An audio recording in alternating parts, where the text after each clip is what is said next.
With that, just by way of framing a little bit, so early in 2025, right before the inauguration of the new administration, I was visiting a friend in Montana, and neither of us had voted for this current administration, and we were taking a walk in the Montana snow, trying to process our concerns about what was about to happen in our country and what had happened to get us here. And this friend and I know each other from having worked together in the global social change space. And as we chatted and kind of, sort of thought about what was happening, something really kind of clarified in my mind or heart or spirit or something. But I realized that if I was going to hold on to my optimism, I was going to have to release my obsession with our national drama and really turn attention locally where there are real relationships, people who know each other, people who have to live next to each other, whether we agree with each other or not. And yes, where the national drama is definitely showing up in some cases in very disturbing ways. But where every day, regardless of what's happening globally or nationally, democracy gets sustained by people coming together to build the communities that they want to have and want to live in. Um, Danielle, may I just ask a process question? Is sure, this yeah. being recorded? Because It I would love to share this with my staff. it is being recorded. Yes, thank Thank you. you. Super. And so yeah, so I'm a little embarrassed to admit it, but I don't think I really appreciated that enough until this year. And I'm especially embarrassed because I work with faith communities, which are some of our most locally rooted anchor institutions. But it makes me very excited to have this conversation today with some amazing thinkers and innovators in this space. We don't have time for me to share all of the expertise and accomplishments of our panelists. The full bios are in our event page link that we'll share in the chat. But by way of brief introductions before we get started, Dr. Gabby Cudjoe-Wilkes is my collaborator in making this conversation happen. She is the director of the Technology Innovation and Digital Engagement Lab at Union. She's an innovation strategist and author. She's constantly popping up in my LinkedIn feed doing something new.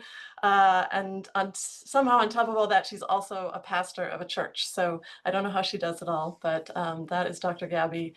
We also have Chris Crawford, who's the Senior Director of Civic Strategies at Interfaith America.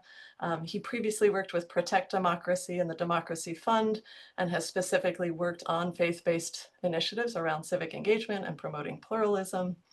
And then we have Talia Gilman, who is the program director at Citizen University, which is a really innovative organization. And she's done a lot of work in supporting powerful citizenship and civic faith, both in secular spaces and in the Jewish community. So we're really grateful to have all of you here with us. I mentioned that this event is also co-sponsored by Union's Center for Community Engagement and Social Justice.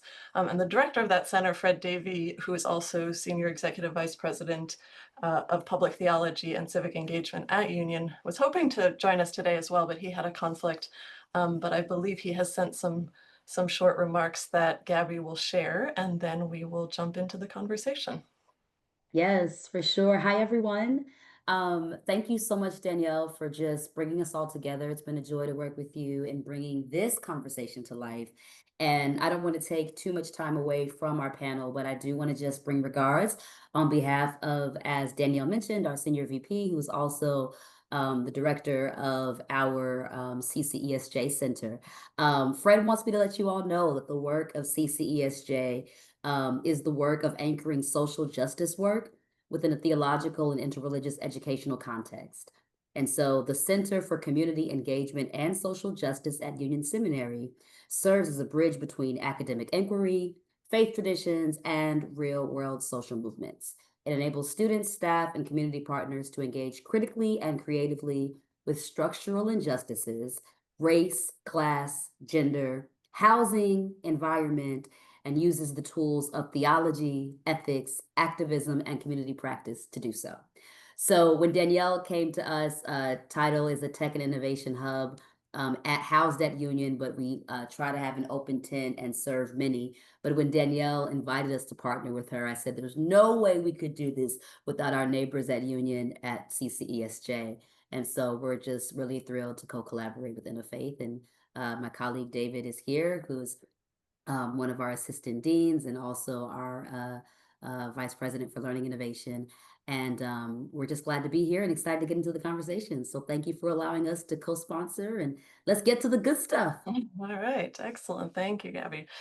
All right, so if I could ask our panelists to just briefly introduce yourselves, anything more that you want to share that I didn't, and what your organizations do, and then also what inspires you personally to be part of this conversation about faith communities and local civic engagement. And whoever wants to start can go ahead. Gabby, do you want to jump in since you've already had the mic, as it were? I would be happy to. So I'll just jump into what makes me excited and brings me to this conversation. At TIDEL, we really empower faith leaders to look towards innovation and to use different tools, technologies, softwares that might have been created for other industries, other sectors that can be repurposed and rehandled for the faith-based community. And so in that vein, I see the work of civic engagement and democracy as work that is all of ours to do, and certainly work where folks who are faith leaders are very trusted in our voice.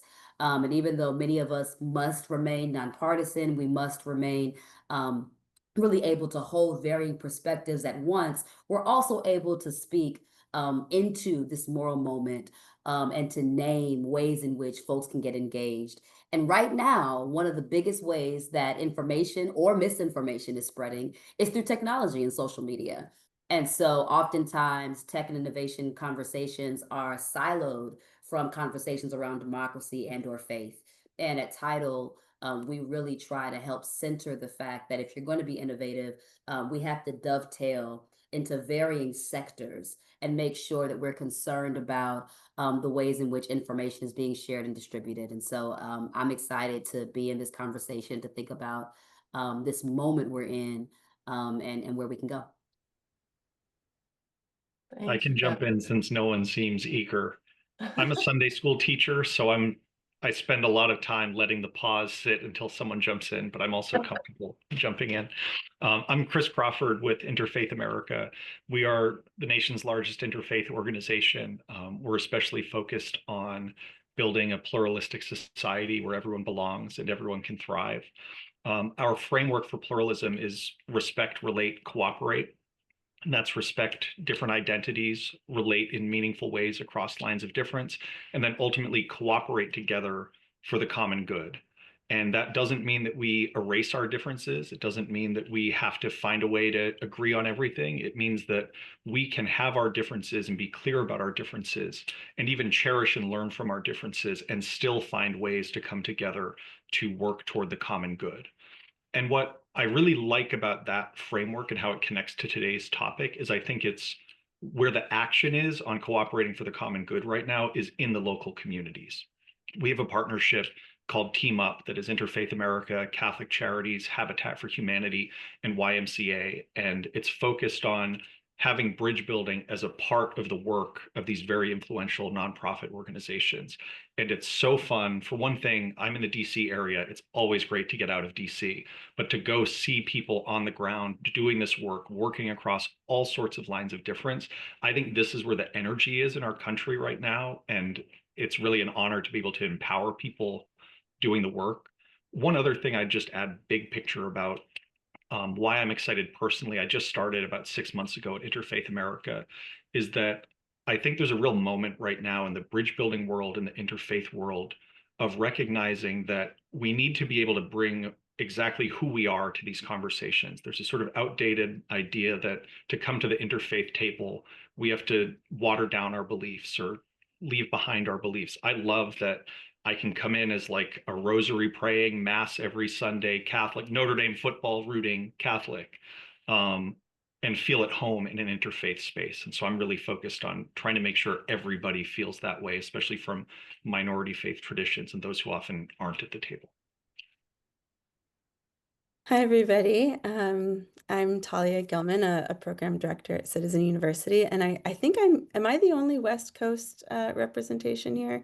I think that's what I was picking up on in the chat. So glad to be with you today and to, as I said, stretch the conversation to the other coast. So I'll start by sharing a little bit more about Citizen University. We work with people across the country to strengthen the habits and skills of powerful, responsible citizenship in their own communities. The sort of core frame of our work is power plus character equals citizenship. So if we understand how power flows in community and civic life, and we have the commitment and the integrity to work towards the common good, then we're really embodying citizenship in its full sense. And so through training programs and community gatherings, we support what we call civic catalysts, people who are already active and tuned into the texture and dynamics influencing life in their towns or neighborhoods, and who have some kind of reach, whether or not they hold formal positions of leadership. We work with these people to understand how change actually happens and to build their own capacities to take responsibility for the places that they call home in principled ways, and developing new ways of thinking about how to embody their roles in shaping civic life so that they can work towards making things better for everybody more passionately and more effectively. And we're not focused on helping people change policy. We're helping people cultivate identities and lifestyles of citizenship so that civic culture itself becomes stronger. And in that way, we're not a faith-based organization, but we learn a lot from faith traditions and utilize that as a means of cultivating civic identity and lifestyle. And our focus is here because when citizenship is strong, civic culture becomes stronger. And when civic culture is stronger, it's easier to stay at the table in disagreement, to collaborate across divides, to repair when things break down. And so in that sense, our work is really about creating hope and reminding people that it can feel good to commit to this kind of work together, and helping people practice power and collaboration in dedicated settings through our experiences so that they're ready to enact democracy at any point, and especially when it's being threatened, as it is now. So that being said, in my personal life, as Danielle mentioned, I'm deeply involved in Jewish community in local and national spaces. And Jewish tradition and peoplehood have always been the foundation for my own civic engagement. And I'll just be honest that things are very, very tough, disorienting, painful internally to my community right now. The paradigm and the principles that have seemed to shape our collective commitment to civic life have become so complicated, to say the least. So I'm grateful to be part of this conversation. I feel like I would sign up to listen in on this conversation. So thank you for this chance to reflect and learn and kind of imagine together how faith communities can continue to be anchors of connection and democratic renewal. Super. And Talia, would you just share also about Civic Saturdays? That's the initiative, right, at Citizen University? Can you just say Yes. what that is? Sure. So Civic Saturday is just one model that Citizen University developed. And in fact, we're approaching 10 years of Civic Saturdays coming to life. You mentioned the 2016 election at the top of the call, and Civic Saturdays really emerged in kind of an organic way. After the election in 2016, our co-founders, Eric Liu and Janae Kane, recognized, they have relationships across the ideological spectrum, and they recognized that this was a transformational moment of devastation and also elation, and that people needed to talk about that together. So they invited people to a local bookstore here in Seattle, Elliott Bay Books, if anybody is ever out here and wants to check it out. And they thought, a handful of people would show up, and the store was packed to the rafters. I think there were 200 people there. And what they had done was they thought to themselves, what kind of structure could be useful to people right now? And they borrowed the flow of a church service, or what you would experience within a synagogue on a Saturday morning.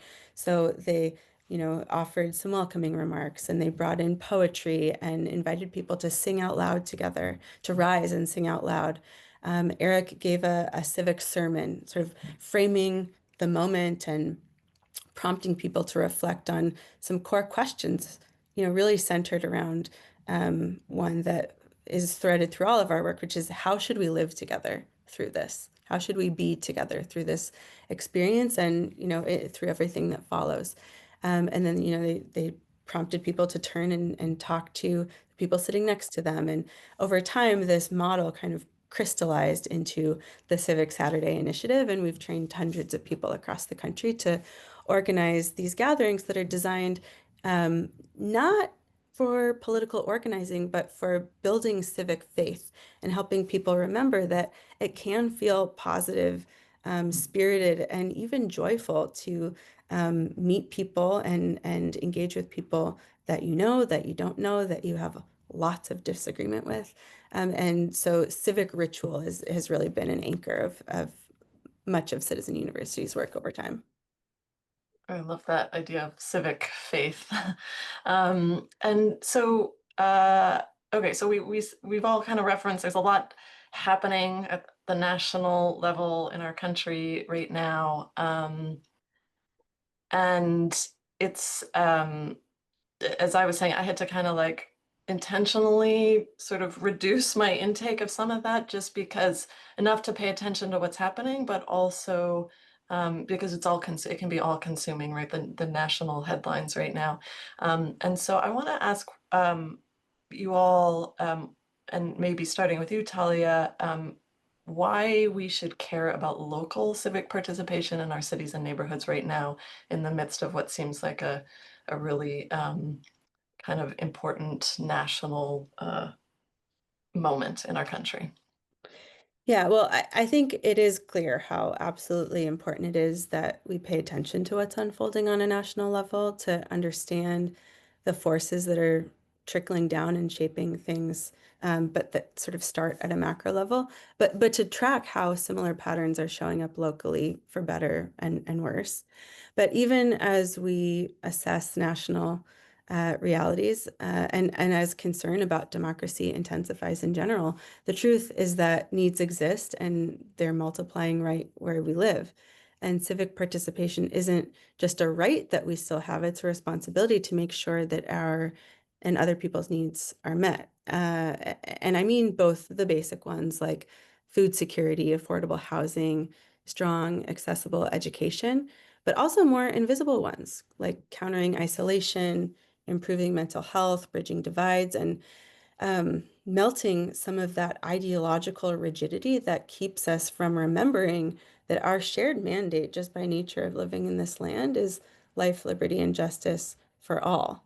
And that may be our country's creed, but again, the impacts of inequality and polarization and violence are showing up in our own neighborhoods, in our own shared spaces, even within our own families. And so the challenges aren't abstract or somewhere else or just documented in the newspaper or on our screens. They're here, right where we live, and they demand our creativity, our persistence, and our collaboration, person to person, block by block. So national issues might be dominating the headlines, but it's locally where people actually feel the consequences and where we're most capable of creating concrete, tangible change. And I think it's fair to say that historically, and even now, only a small percentage of people in a given community are practically involved, over time in this kind of work of creating change. But we can't afford that anymore. More and more of us are realizing that we can't wait for somebody else to fix things, that we have to be part of seeking and enacting solutions. And that's not just a duty that we have. It's not just a sort of depressing obligation. Yes, it can be so slow, exhausting, even depressing, but being involved in civic life is life-giving in and of itself. It creates connection, it sparks meaning, it helps us tap into joy, even when that sense of joy feels really serious. And our sense at Citizen University is that most people know deep down, if they really think about it, that as Eric Liu, our co-founder and CEO says, we're all better off when we're all better off. So I think we're passing a tipping point where people want to move from feeling stuck or powerless to taking action. And local participation is how we turn our experiences and our awareness about what's wrong in society into agency, how we move from frustration to action. And when our leaders see that we're getting involved, it builds accountability on their part. It signals that we citizens are ready to take responsibility and to partner in what needs repair. So to me, local civic engagement isn't a distraction from national issues. It's the most tangible way to heal what's broken and rebuild the things that democracy needs to survive. Thank you, Talia. Yeah, I was thinking about the American psychologist Rollo May, who was highly influenced by theologian Paul Tillich, talked about anxiety as a stimulus for creativity, that anxiety is the world knocking at your door saying you need to create, right? And so I really like that frame that you gave of like, this is our agency. We can't wait for somebody else to show up and fix things. So And just to riff on that very briefly, that resonates so much. And it's like, unless we're connected to community, that anxiety can consume us and keep Yeah. us at home. Absolutely.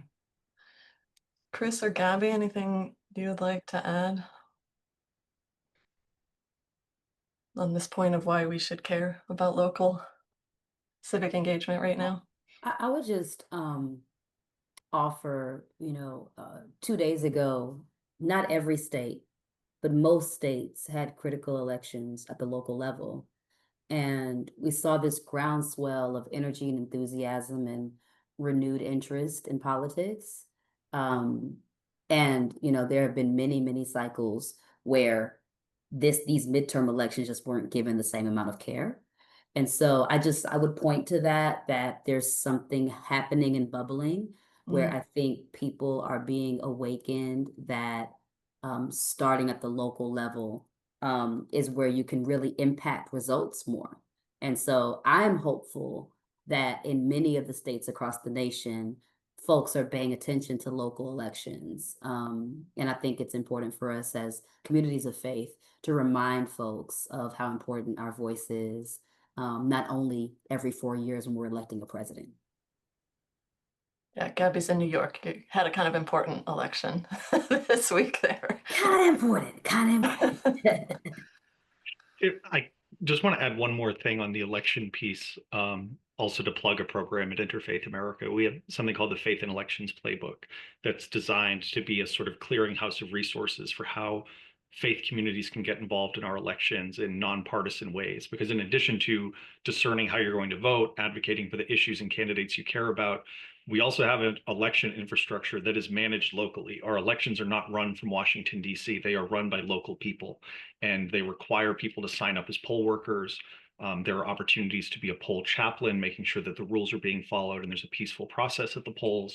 We need faith communities sharing accurate information on where and how to vote.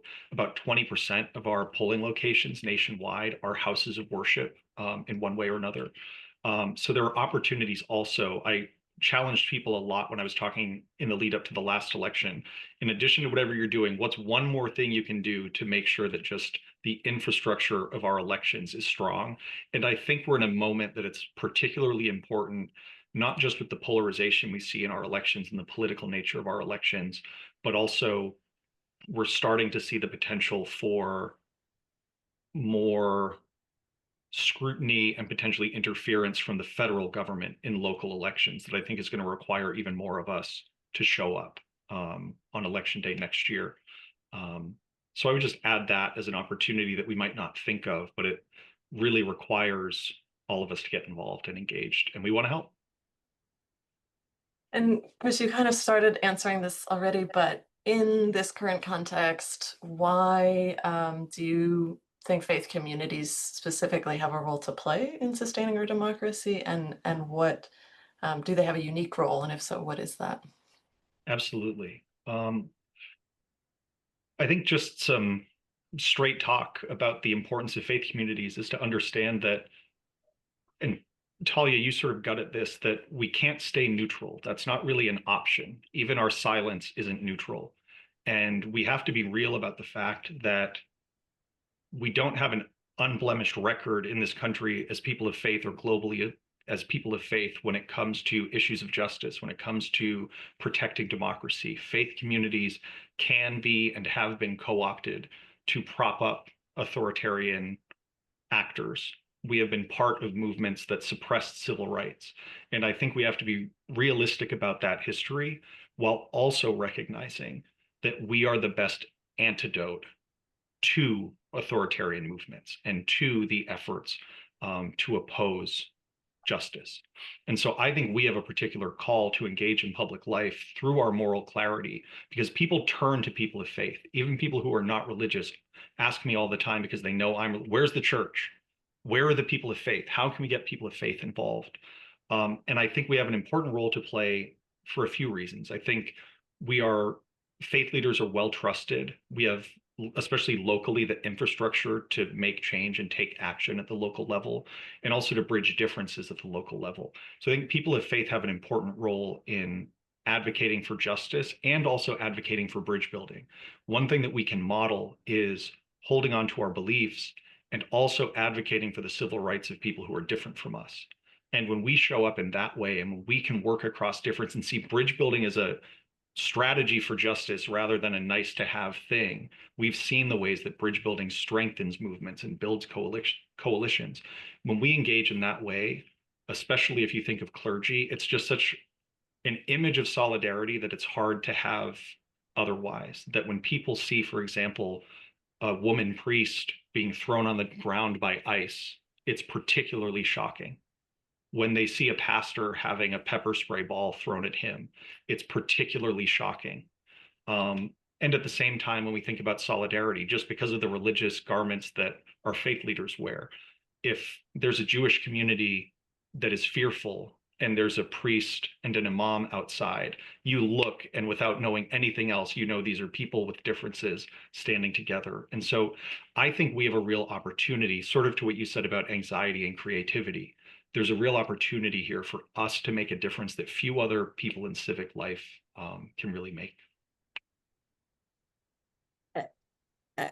Yeah, what you're saying resonates so deeply, Chris. And I think I want to add that faith communities and specifically faith-based organizations and houses of worship are really laboratories for democratic practice in and of themselves, which is so necessary to facilitate what you're describing, Chris. And strengthening democracy isn't just about defending the rule of law and existing institutions. It's about, and it requires, forming ourselves into people who know how to live in relationship across lines of difference, and who have the willingness and the internal capacities to collaborate through that difference in this forever work of creating the common good. And in a time when the culture of civic life is just growing more and more toxic, faith institutions are still one of the few places where people regularly get together, bringing innate differences into the mix. They're places where we already practice the habits of democracy just by nature of showing up for services or for whatever we're doing there together. Like really specifically welcoming each other, listening, doing what needs to be done to get logistical needs met, but also deliberating and thinking about what it looks like and means to compromise when necessary. And so simply being in a room together in the context of our faith communities is a powerful kind of physiological reminder of our shared humanity. And it's those embodied experiences that help us go through the motions and sort of build the muscle that's necessary beyond those faith spaces too. And so that's why I think it's meaningful to think about them as training grounds for democratic life, where we're practicing the skills and virtues of citizenship. And this is especially important, as I was sort of saying a few minutes ago, in this widespread culture of hyper-individualism, consumerism, and fragmentation that is accelerated by artificial intelligence and other 21st century technologies, we need this physical kind of space together to remember that what it's like and that it's possible for us to be in relationship and to collaborate and then to carry that capacity outside to address emergent needs. I think also faith communities have infrastructure and trust that make civic participation possible. Like I said, physical spaces, existing communication channels, points of contact, and maybe most importantly, webs of relationships that are hopefully rooted in familiarity, connection, and trust, and that can be activated in response to ongoing needs and emergent needs when situations really escalate. Yeah. Gabby, did you want to add anything to that question? Okay. Yeah, I love this, the trust aspect, so important, the coming together. I want to just, several of you have mentioned bridge building, and I just want to ask a little bit more about that in terms of the role that faith communities can play in. I mean, so many of our faith communities are very siloed, and increasingly also we attend faith communities that we're politically aligned with. And so I want to just push on this question of the role of faith communities in terms of helping, sort of get out of our silos and actually address polarization. I think there's a lot of opportunity there, and I don't know how much that opportunity is being seized just because of the nature of our faith communities. I've got Yeah, an example. Oh, sorry, you go ahead first, Gabby. sure. Well, I'll hop in here.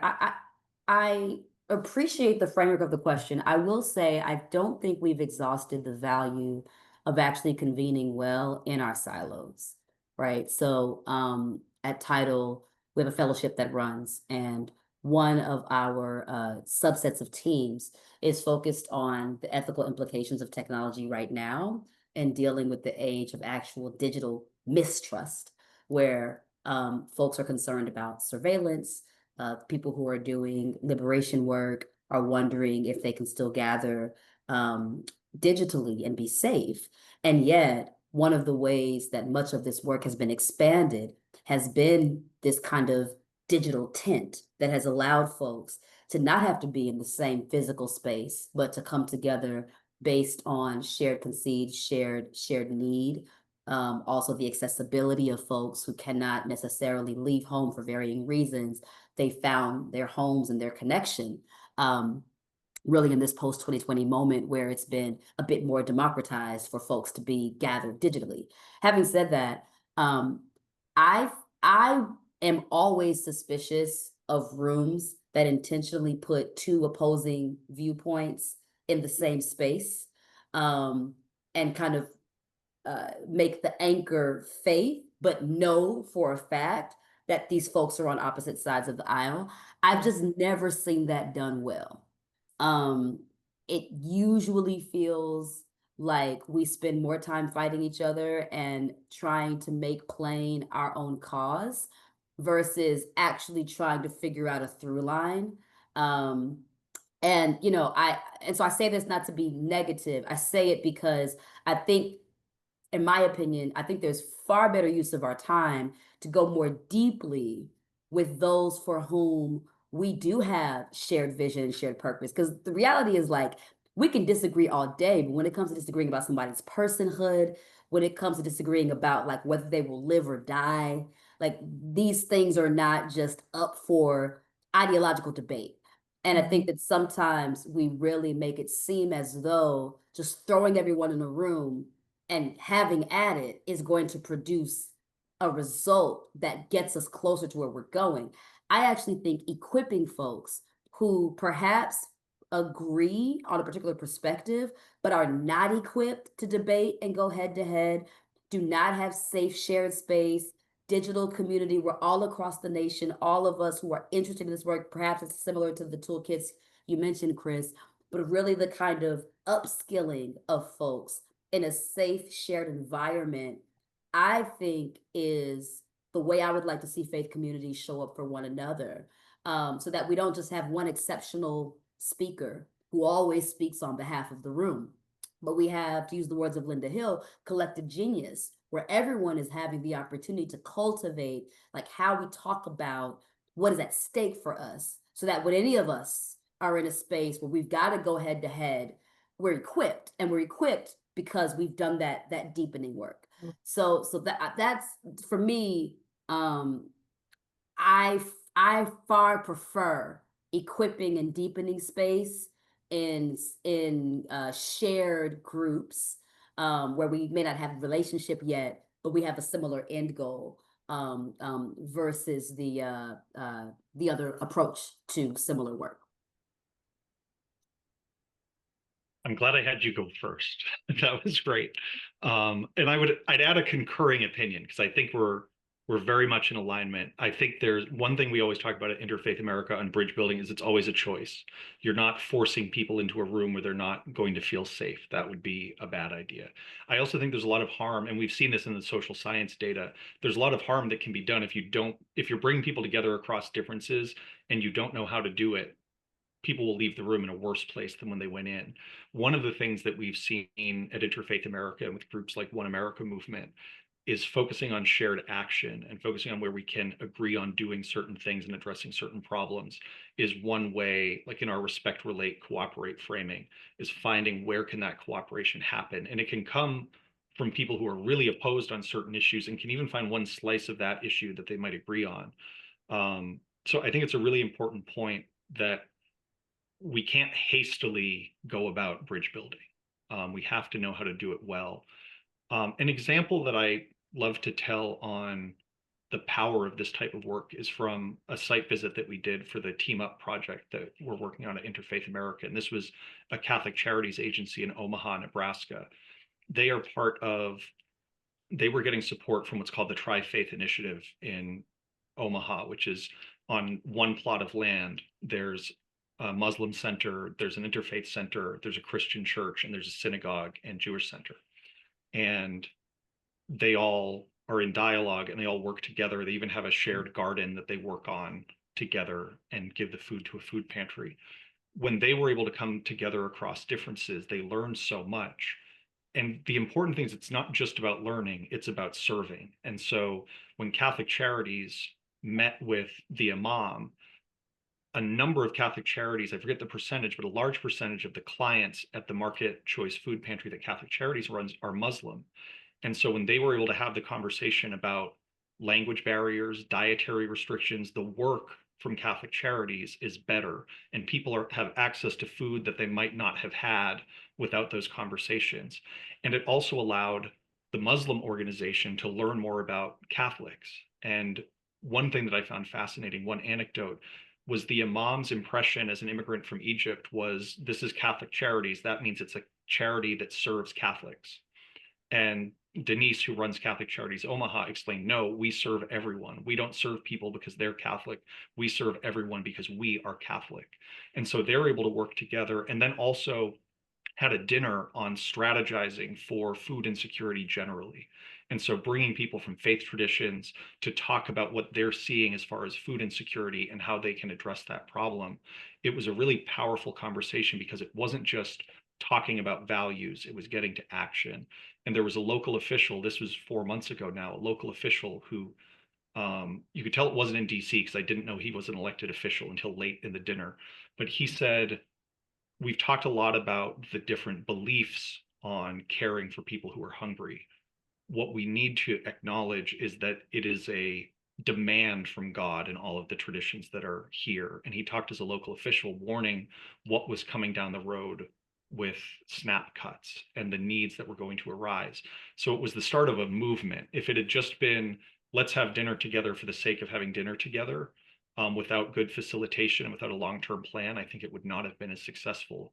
But instead, it's this movement to figure out how they can tackle this big challenge locally. And it's hard to do stuff like that nationally. When you do it locally, you can get the action items right there and get moving as soon as you walk out of the room. Mm-hmm. Go ahead, Talia. I just want to pick up on a a thread in what you're describing, which is a focus on a third thing outside the dialogue itself. And you know, you spoke about finding ways to take action about something that is necessary, urgent, beyond the exchange of lived experiences and ideas. And Citizen University right now is really lucky to be engaged in a global learning exchange process with comparable organizations in Brazil and Poland and India and South Africa. And we've done half of the exchange visits so far. And what we're learning across the board is how organizations who are similarly focused on strengthening civic culture and forming relationships across difference in all these places around the world are all focused on helping people do things together, not just talking about things together. That said, one of the things that we at Citizen University really rely on that comes from you know, the wisdom that faith traditions are rooted in is using text as a third thing within conversations about charged topics. So it's not just going head to head about the perspectives that we have to defend and try and convince the other person to adopt, but it's looking at this third thing, this you know, millennia old perspective that somebody else came up with, and we're sort of using that as a medium to reflect on our own perspectives and needs as well. And so just thinking about taking action together, but also the materials and resources that are, you know, our traditions are rooted around as being that external entity that can help facilitate bridge building in a way that gets us out of the inertia that seems to really be proliferating in a lot of just trying to talk to each other. Danielle, could I jump in? Sure, if you have a question, yeah. Yeah, I was I thank you for this meeting. It's just marvelous. And I think I would like to just bring into the room the millions of people who have not been engaged civically, but whose experience of democracy is almost like a salon type of feeling, where particularly among my brothers, sisters that are progressive and liberal, there's a lot of analysis and gnashing of teeth and rending of clothes. And at the last No Kings, I went with a friend of mine, which we normally get into these kind of discussions, also accompanied by an 86-year-old friend who has been a person of the streets advocating her entire life. And after the day, he said, "Does it really change anything?" And I was so upset by his comment. I mentioned it to my 86-year-old friend, and she said, "The purpose of No Kings, or the purpose of anything like this, is to move someone to the next stage." And I just, you know, this is things that you all know, but it was so revelatory to me. It's like, yes, there is a purpose for this, to move the person who understands democracy as a salon activity into what would be the next step for you, who you are. And and I was struck with many comments ago, but how skills are needed to really move people in a line of advocacy that have never engaged in it. And I'm thinking that you know, the prophetic traditions of different faiths can help us in this. And just how revelatory my 86-year-old friend was. So for me, I'm sitting with the question, as a contemplative, but not somebody who has moved out into the world as much as I want, you know, what is the next step for me? Mhm. Yeah, I think that's a really good point, and thank you for bringing that in. And it also makes me think about the relationships that. So I live in DC. When the administration declared an emergency here and took over the police, it sort of there's been this whole Free DC movement locally that has emerged, and one of the things is that people go out on street corners in the evening and bang pots and pans, which has a lineage in prior resistance movements. But the thing about it is it feels sort of silly in the moment, although it goes to the joy, Talia, that you mentioned at the beginning. It's a very joyful act. But also the point is it brings people out and neighbors in relationship with each other, right? It's very local. It's people come by and may say what's going on, and people start, I met neighbors that I haven't known because we were standing on a street corner, banging pots, which seemed silly, but so there are these aspects, and that's why also I think the local is so important. I want to give our other panelists a chance to respond to that, and also just to maybe as part of that also to share, and Chris and Talia, you started to do this, but innovative ways that you've seen faith communities creating opportunities for civic participation or for strengthening democracy. And just also to encourage anyone else to, if you have questions, feel free to throw them in the chat, or in a few minutes here, we'll also allow others to jump in with questions. Well, I'll just pick up on the pot banging. I love that. And it really reflects how sometimes engaging our bodies is the vehicle for figuring out what's next, and for helping us metabolize the anxiety and the intensity and the inertia, or the confusion of like how to be of use, or how to approach things that we're already doing more effectively. And yeah, I absolutely love that, going onto street corners and banging on pots. And it reminds me of how after October 7th, I think there's a lot of similarity and also sort of uniqueness about what the Seattle Jewish community was like in the aftermath of that. But some things sprang up that were really designed not to have people talk about what was happening, but to just release the chemicals inside their bodies. And so singing circles sprang up, and there was actually like a low-key rule: we're not going to actually talk to each other when we enter this room.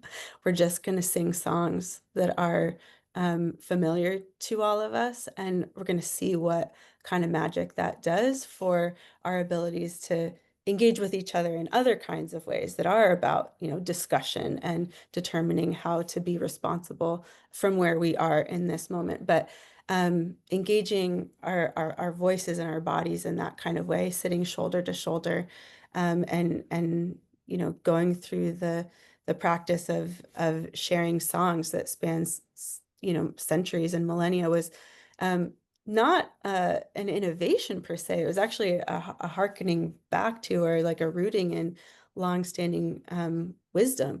But it was something that was different than the usual, let's have a meeting to strategize about what to do. And that was necessary on a physiological level in order to prepare us to be more effective in other kinds of settings. And I think that the Civic Saturday model that I described earlier is sort of a manifestation of that insight. When we create structures for ourselves that are familiar but different, more can become possible. We can discover potential and needs and opportunities for ourselves to be of use in new kind of ways when we situate ourselves in familiar but different kinds of settings.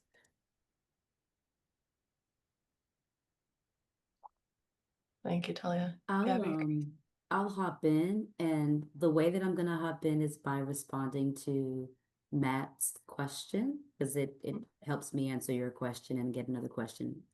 Perfect.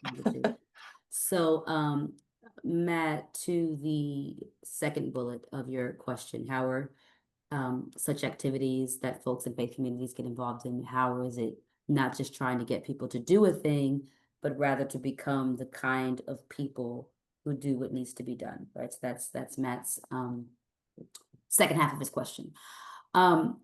my response, I'll root it back in our work at TIDEL. And so we have just launched about 2 weeks ago a Mighty Networks community. And I'm not sure who is or isn't familiar with Mighty Networks, but think basically an internal Facebook, basically. Folks can be admitted into this portal, but once they're in it, there's chat functions, there's live functions, there's space and capacity for growth. It's akin to more personalized Slack space. But nevertheless, we just launched a community about 2 weeks ago for TIDEL. But our fellows have been using the platform by our suggestion for their own faith communities. 3 or 4 of our teams have done so. All of which have used these platforms, and now TIDEL is doing the same, for the purposes of curating a space for ongoing and deepening connection and conversation, best practices, fails and wins around a particular issue. And doing so in a space that is private, yet spans geographic location, allows for folks who are like-minded to be in shared space and to wrestle in a way that they won't necessarily be as exposed as one would be if you're wrestling on X or TikTok or insert the latest place where we work out our thoughts. And I really think that's the difference maker, Matt, between just doing a thing and becoming better versions of ourselves while doing a thing. And really, I believe it's just the digital version of what in-person faith communities were afforded the opportunity to do when we had a mass of folks that were going at the same time, right? I'm a faith leader in New York, and so depending on who you talk to, some communities are bursting at the seams, many of them are not. And so I don't think that what we're doing online is so unique to being online. I just think that's where we're able to aggregate people. But I think the difference maker between go out and do a thing versus become a different version, a better version of yourself, I think all of that is still rooted in community. And I think the innovation is, how do we create spaces and places of community where you can fail forward, where you can try, where you can ask questions, where you can be held accountable, where you can have some pushback, but where you've curated a space where it's meant to do that thing, which kind of makes us better. And the traditions of our faith, regardless of your faith tradition, also help to hold space and curate space when people need to be held and comforted, and also when they need to be pushed and kind of agitated towards, good works. Thank you, Gabby. I appreciate that. And I'm seeing we only have a few minutes left here, but Chris and Talia, there are a few questions in the chat here, and if you want to respond to any of those. Sure. I want to try to lump together too the activities of not just trying to do a thing, but become the kind of people we are. I think that's related to Eric's question about apolitical faith. I wanted a quick note on the previous conversation, just a story. I think we need to find ways to get people to take the first step in, and once you're doing it, and it doesn't have to be the political side of politics. I think in this moment, people working together and showing that we can solve problems across difference is actually a political act. But an example of the way that people can get involved and it leads to more is, I think if you get involved in charitable work, you often will then become concerned about justice. And the example I'd give is my dad. My dad, when he retired, started volunteering with an organization that's now a chapter of Family Promise in Nashua, New Hampshire. And so he just volunteered, I think, to babysit, and it's focused on housing, and it's a sort of transitional housing place. So he got involved as a volunteer. They learned about his professional background. He joined the board. He then chaired the board. Now he is meeting with politicians about housing all the time. And he's a conservative libertarian.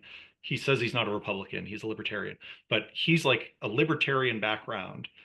And he now is thinking about running for office just on housing. Like he would run for office on solving homelessness. And so that's a journey that he's been on that started with just being invited in to volunteer. On the question about, it's really a question sort of formation here. My friend Michael Ware has written a whole book about called The Spirit of Our Politics, that's focused on the fact that, I'm trying to get the line right, the type of politics we have has much to do with the type of people that we are. And I think that we need to go through a personal transformation to care about the common good. And from that, think about how that can inspire our politics. And I think those of us that work in the democracy space have to get better at creating space for people to do that in a way that is meaningful to them. I think sometimes we try to pull people, we think, oh, we've got the thing and you've got to come over here. The way I think of it as a Catholic, as an example, is I just want everyone to act like a Catholic in the church. I don't want everybody else. This is an interfaith conversation. I'm not saying everybody here has to act like a Catholic, but I say to my fellow Catholics, we have, for example, the preferential option for the poor. You might have a different belief as a Republican or a Democrat on what it looks like to prioritize people who are most in need. But when you engage in politics, I want you to show the work. If you think tax cuts are the best way to help the poor, prove it, but prioritize care for the poor. So I think if we are formed in the right way in our faith traditions toward justice, that will be reflected in our politics. And we should do it in ways that are meaningful to us and can meet people where they are. I know we're at the hour, but Talia, do you want to add a last comment? Yeah, just a very concrete note about formation. We don't run it anymore per se, but Citizen University did develop an initiative called Citizenry Defined that was specifically geared towards civic formation for high schoolers, an age where people, in many cases, are approaching voting age, but sort of using that developmental moment in a person's life to lead them through a journey of discernment about who and how they want to be as members of society, sort of equivalent to confirmation or a b'nai mitzvah or even a quinceañera, but geared towards reflection and public commitment making to citizenship that sort of culminates with a ceremony in front of your community, announcing, here's what I've learned and discovered about myself, and here's what I'm committing to be and pursue as a member of society. And as I said, Citizenry Defined has sort of morphed into a new initiative, but I'll put a link in the chat to our Power Plus Character program, which there's a lot to say about it. You can look at it yourself, but if you're interested, you can download basically an encyclopedia of activities that educators, formal and informal, have used to facilitate this kind of experience with the young people they work with. And they're certainly relevant to people of all ages. So just to that point of formation, here's a resource that might be of interest. And by way of resource, I know we're basically finished, but by way of resource, to keep the conversation party going, we're holding a conversation next Thursday with Liz Theo-Harris, the co-chair of the Poor People's Campaign and the founder of the Kairos Center. We're talking about how to use tech and digital engagement really for faith-based movements and organizing, to that point of like continual formation, and how do we make sure that we're holding both spaces well. TIDEL's doing a digital conversation. So just to keep the conversations going for those that are interested in that piece of this, how do we connect digitally and still retain the sacred space of being together? There's no cost to register. Would love for you all to join the conversation. Super, and all those links are in the chat. I want to, I wish we had more time. I want to thank our panelists and thank all of you for taking an hour of your day to spend with us on this important conversation. And just to loop back to the Rollo May thing, I hope that all of us can turn our anxiety into creation with our local communities to build the society that we want.